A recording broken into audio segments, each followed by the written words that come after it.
Paz do Senhor, meus irmãos, graças a Deus. Hoje, nossa lição de número 6, o nosso tema é a teologia de Elifaz. Só os pecadores sofrem? Será, meus irmãos, que só os pecadores sofrem? Agora nós vamos ver que essa questão de Jó está começando a esquentar. A coisa está começando a esquentar, já estão começando a ter o diálogo, já começam os diálogos entre Jó e os seus amigos, né? Ou seus supostos amigos. Nosso textuário diz assim: lembra-te agora qual é o inocente que jamais pereceu, e onde foram os sinceros destruídos? Segundo eu tenho visto os que lavram iniquidade e semeiam mal, cegam isso mesmo. Ou seja, será que alguém que se diz tão bom sofre como você está sofrendo? E nós vemos aqui que essa foi a acusação dos seus amigos contra Jó. Verdade prática: embora transcendente, Deus tem prazer em se relacionar com o homem terreno. É muito complicado porque às vezes a gente não conhece a dor uns dos outros, com certeza. Mas, irmãos, mesmo quando a gente está fiel, como nós somos fiéis, quando nós somos fiéis a Deus, não estamos imunes à profecia, não estamos imunes à profecia, não estamos imunes, meus irmãos, a dificuldades, não estamos imunes à tragédia. Mas sabe de uma coisa, toda vez que a gente passa por uma tragédia, ou por uma situação difícil, o Espírito Santo de Deus nos consola. Quando nós, claro, estamos dentro da vontade de Deus. Isso sim. Agora, tem muitos que fazem coisas, que procuram situações e acabam se prejudicando. Mas é que nós não vemos, meus irmãos, essa situação. Nós vemos que também, que não é só os pecadores que sofrem. O justo também sofre e passa por dificuldade. Leitura bíblica em classe: Jó capítulo 4, do versículo 1 ao 8, Jó 15, do versículo 1 ao 4 e Jó 22, do versículo 1 ao 5. Essas foram os diálogos que Elifaz teve com Jó. Então respondeu Elifaz ao temanita e disse: sem tentarmos falar-te, enfadar-te-ás, mas quem poderá conter as palavras? Eis que ensinaste a muitos e esforçaste as mãos fracas. As tuas palavras levantaram os que tropeçavam e os joelhos desfalecentes fortificaste. Ou seja, aquilo que você defendia serviu para outros e não serve para você mesmo? Mas agora te vem atenfadas e tocando a ti te perturbas. Porventura não era o teu temor de Deus, a tua confiança e a tua esperança, a sinceridade dos teus caminhos? Lembra-te agora qual é o inocente que jamais pereceu e onde foram os sinceros destruídos. Esse foi o nosso texto áureo. Segundo eu tenho visto os que lavram iniquidade, semeiam mal, cegam isso mesmo. Ou seja, você ensinou a outros e não ensina a si mesmo, e você é pecador também, e por isso que você está sofrendo, porque você é pecador, porque você peca, porque fez alguma coisa errada. E o diálogo aqui depois, no capítulo 15, então respondeu Elifaz o temanita e disse, depois de já ter falado, ele foi e disse: porventura dará o sábio uma resposta à ciência de vento, encherá o seu vento de vento oriental. Ele usa aqui, claro, meus irmãos, o diálogo entre eles são em linguagem poética, né? Arguindo com palavras que de nada servem, com razões de nada aproveitam. E tu tens feito vão o temor e diminuis os rogos diante de Deus?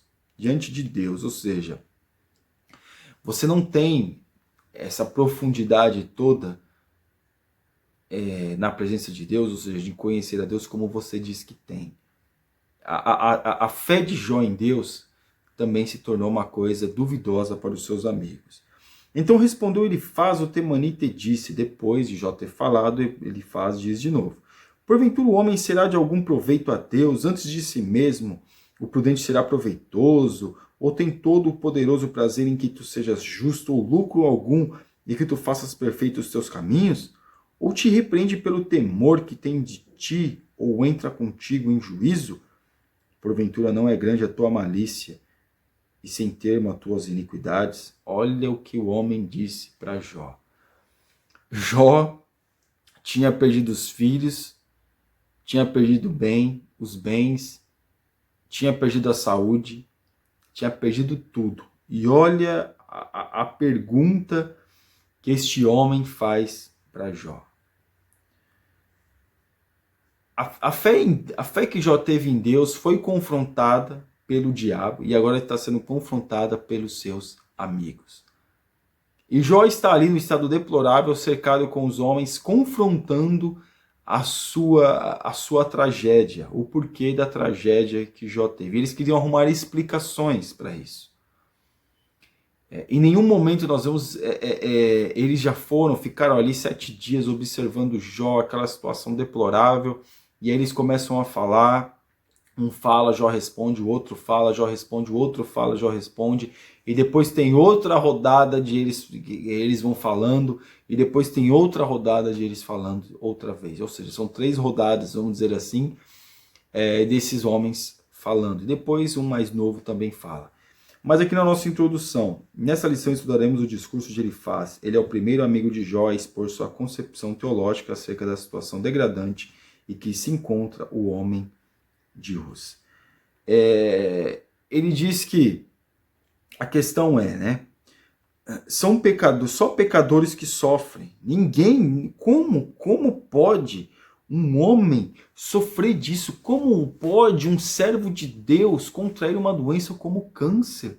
Como pode um servo de Deus viver uma tragédia na vida? Só os pecadores têm que viver isso. Não, meus irmãos. Todos nós estamos sujeitos às tragédias. E aqui na parte 1, os pecadores no contexto da justiça retributiva. Parte 1.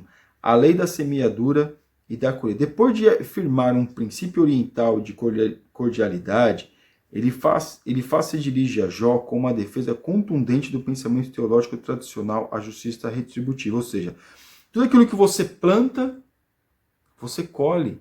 Jó, você deve ter plantado uma coisa muito terrível para estar colhendo isso. Como pode? Você é um pecador. Vai, confessa o seu pecado. E aqui na parte 2, um homem colhe o que plantou. Jó, você só pode estar sofrendo isso porque você plantou alguma coisa muito terrível, porque não tem como o homem sofrer uma tragédia dessa envergadura, desse nível, se ele não tiver ter feito nada contra Deus. Se ele não tiver tirado... Acusaram Jó, meus irmãos, de até ter roubado o lanche dos órfãos, ter roubado comida dos órfãos, ter roubado coisas, né, das pessoas, de ter deflagrado as pessoas, defraudado, ter se aproveitado das pessoas, melhor dizendo, acho que é a palavra mais correta dizer, ter aproveitado das pessoas, ter enrolado as pessoas, ter enganado as pessoas para adquirir os seus bens. Então nós vemos aqui que o homem colhe o que plantou. Então a teologia de Elifaz está certa. Realmente a gente colhe o que a gente planta. Realmente. Mas aqui não se aplica à situação de Jó, porque Jó era um homem, um servo de Deus. Um servo de Deus. E naquele momento ele estava passando por um momento difícil porque Deus estava permitindo. Essa questão da lei da semeadura realmente é real. Às vezes colhe o que a gente planta. Mas tem situações na vida, irmãos, que Deus vai permitir que nós venhamos passar por dificuldades. Isso é lei. O sol nasce para todos, para o ímpio e para o justo. A chuva cai na cabeça de todos, do ímpio e do justo. Ou seja, tanto o ímpio contrai doenças e sofre tragédia, quanto o justo sofre tragédias. Mas há uma diferença. O Espírito Santo de Deus que consola o justo, e o ímpio não tem consolo do Espírito Santo de Deus. Parte 3. A queixa de Jó. Em sua defesa, Jó se contrapõe à teologia de Elifaz. É claro, meus irmãos. Claro que ele se contrapôs. Peraí, não é bem assim. Essa teologia era a base de como se imaginava o universo governado por uma lei moral de causa e efeito, né? O patriarca não aceita a tese de Elifaz e por isso sente-se alienado de Deus, de si mesmo e de seus amigos. Isso leva Jó a se queixar de Deus. Ele se queixa pela sua atual situação, irmãos. É claro, irmão, ele estava fragilizado. Claro que ele se queixa da sua situação. Mas em um momento ele reclama, ele blasfema de Deus. Ele amaldiçoa até o dia do seu nascimento, mas ele não blasfema de Deus. Ele não blasfema de Deus. Ele não coloca nenhuma palavra de juízo contra Deus. Ele se queixa sim da sua situação, como nós perguntamos: por que, Senhor, eu estou sofrendo? Por que está acontecendo isso na minha vida? E aí a gente faz as perguntas, será que eu cometi alguma coisa? Será que eu fiz alguma coisa? Senhor, me ajuda a entender essa situação. Em nenhum momento Deus explica para ele. Aqui na parte 2, os pecadores no contexto da tradição religiosa, ortodoxia engessada. Em seu segundo discurso, ele faz argumento que as palavras de Jó são uma ameaça ao dogma religioso aceito. E tu tens feito vão o temor e diminuis os rogos diante de Deus. Assim, se Jó tivesse certo, a religião tradicional que sempre ensinou a prosperidade dos bons e o sofrimento dos maus estaria errada. Nesse aspecto, Jó era uma ameaça àquela forma de pensar. Por isso ele ataca Jó de uma forma contundente, dizendo que suas palavras não revelam sabedoria, mas são palavras ao vento. Ou seja, Jó está tentando entender a sua situação, ele está ali debatendo com aquele homem, dizendo que ele também não entendia, vamos dizer assim, palavras nossas, ele não entendia também a sua situação. E aqui nós vemos que, às vezes, muitos têm essa ortodoxia engessada. O que é ortodoxia, meus irmãos? É levar ao extremo, é ser ortodoxo. Tem aquele cristão, aquele católico ortodoxo, aquele que segue a risca mesmo, que não tem misericórdia. Que não tem misericórdia, né? Como era na lei do Antigo Testamento. Não tinha, a misericórdia era para, vamos dizer assim, se pecasse, dependendo, morria. Mas Jesus vem para trazer a graça e trazer a salvação. Acerca disso. E mudar um pouquinho dessa ortodoxia que os fariseus levaram as pessoas a ter. Né? Porque a lei não não tem misericórdia. Quem fez isso foi os fariseus, que traziam o povo mesmo ali, mas eles mesmos não viviam aquilo que eles pregavam, vamos dizer assim. Mas aqui nós vemos que essa é a ortodoxia. Né? Ele está defendendo uma ortodoxia o quê? Só pode sofrer aquele que pecou. Desse jeito, desse nível, só pode, não tem outro jeito. Desse jeito, aí você está quase morrendo, perdeu tudo, atingiu seus filhos, não. A ortodoxia, é aí que nós vamos para a ortodoxia, é uma linha só. Porque não pode sofrer só os pecadores que precisam sofrer. Nessa linha teológica de Elifaz. E aqui, uma ameaça à tradição religiosa. Por quê? Porque a tradição religiosa era essa. Ela só pode sofrer quem peca. Né? Só pode sofrer quem peca. Essa era a tradição. Então Jó, ele começa a questionar algumas questões. Por quê? Porque ele está dizendo, mas como que diz, eu não pequei, eu não cometi pecado, eu estou sofrendo isso por uma circunstância da vida, mas, poxa, mas eu não cometi pecado. E aí eles ficaram preocupados, por quê? Porque no entendimento deles, no ensinamento que eles davam, que eles passavam, só podia sofrer quem tinha pecado. Se a pessoa não tivesse pecado, não tinha por que ela sofrer. E aqui nós vemos o que acontece. Aí nós vemos a parte 3 aqui, um defensor celeste. Em sua defesa, Jó se contrapõe ironicamente ao argumento de Elifaz. Aqui não podemos esquecer de que a resposta de Jó deve ser ouvida na forma poética, conforme fazemos em salmos, orações e súplicas recitados assim. Isso evita um literalismo rígido que empobrece o sentido do texto. Então tudo aqui é uma forma poética, irmãos, é uma forma poética, aqui é uma discussão poética. Nesse texto, Jó reclama, mas não blasfema contra Deus. Ele tem consciência de que a teologia do seu amigo firmava-se na terra, mas o homem de Uz apelava aos céus. Ou seja, o Elifaz, ele queria colocar e embasar, claro, na teologia que ele conhecia, que o homem só sofre porque é pecador, porque pecou, e Jó está o quê? Clamando aos céus. De que forma? Senhor, por que eu estou nessa situação? O que eu fiz para estar vivendo isso? Jó está ali com um debate com seus amigos, mas ele mesmo não sabe o que está acontecendo. Ele está tentando se defender, mas ele não sabe o que está acontecendo no mundo espiritual. E aqui nós vemos o quê?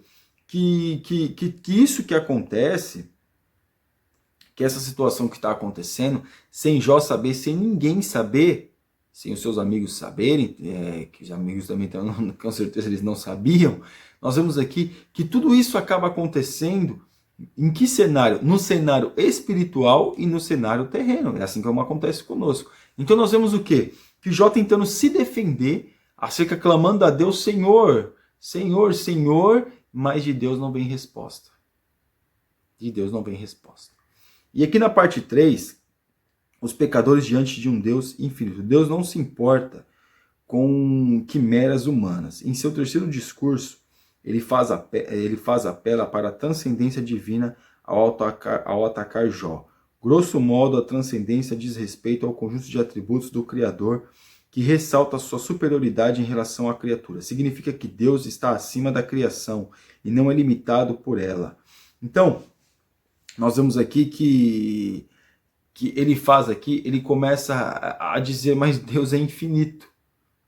É Deus que é infinito. Aqui na nossa leitura bíblica em classe aqui, nós vamos ver aqui, ó. Então respondeu, ele faz a outra maneira: porventura o homem será de algum proveito a Deus antes de si mesmo? O prudente será proveitoso? E ainda diz, repetindo: ou tem o Todo-Poderoso prazer em que tu sejas justo, ou lucro algum em que tu faças perfeitos os teus caminhos?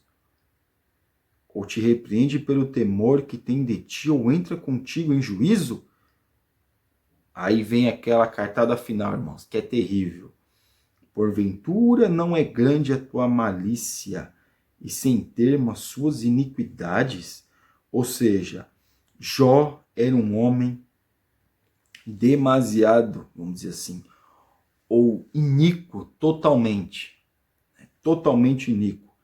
E Deus, meus irmãos, Deus, as pessoas, muitos homens hoje ficam colocando regrinhas de pecado, regrinhas de juízo, fazem teologias para ter regrinhas para o seu bel prazer.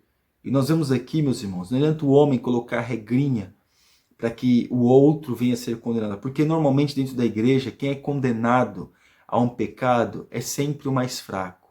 Porque tem aqueles que estão em cima dos púlpitos das igrejas, que cometem pecados também de envergadura terrível e muitas vezes não são atingidos. Então aqui nós vemos, meus irmãos, que Deus ele não vai pelas nossas regras, ele vai pela regra dele. Ele faz que ele ia aplicar a sua regra, a sua teologia em Jó, mas Deus tem a sua teologia, que é muito mais do que aquilo que nós pensamos, a aplicá-la de que forma? Provando o homem e permitindo que o homem passe por situações. Deus caminha com os homens. Nessa parte da poesia, Jó expõe seus argumentos de forma mais clara. Ele demonstra que nunca negou a transcendência de Deus, como ele quer dar a entender. Ele quer dar a entender que Jó é como se fosse um hipócrita. Fala de Deus, mas não vive com Deus. Porque Jó aqui está se defendendo acerca, como quem diz, Deus está permitindo que eu passe por isso. Deus está permitindo que passe por isso. Ele faz, você está falando de Deus, você é um hipócrita, você não pode. É mais ou menos essa linguagem. E aqui nós vemos o quê? Que Deus, ele caminha com os homens, tanto na bonança, tanto nos montes como nos vales. Deus caminha com o homem. E aqui que Jó está entendendo essas circunstâncias e está falando com que os seus amigos também entendam isso. Mas os seus amigos não querem entender. Então, para nossa conclusão. Estudamos o pensamento teológico de Elifaz, um dos amigos de Jó. Para ele, só os maus sofriam os infortúnios da vida. Ele estava convencido de que, ao se negar a reconhecer de que estava em pecado, Jó depunha contra a religião tradicional que sempre associou as desgraças ao cometimento de algum pecado.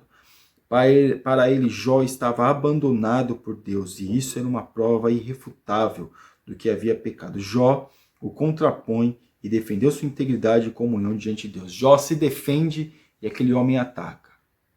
Jó se defende e aquele homem ataca. Então nós vemos aqui que para Deus, meus irmãos, quem tem a última palavra é Deus. Deus sabe da nossa vida, Deus conhece a nossa estrutura, Deus sabe, meus irmãos, quando as pessoas estão nos atacando e nós estamos sendo injustiçados mediante uma situação. Deus, ele sabe. Amém? Você ainda que não é assinante do nosso canal, está convidadíssimo a assinar e que Deus te abençoe. Compartilhe este vídeo. Deus te abençoe em nome de Jesus.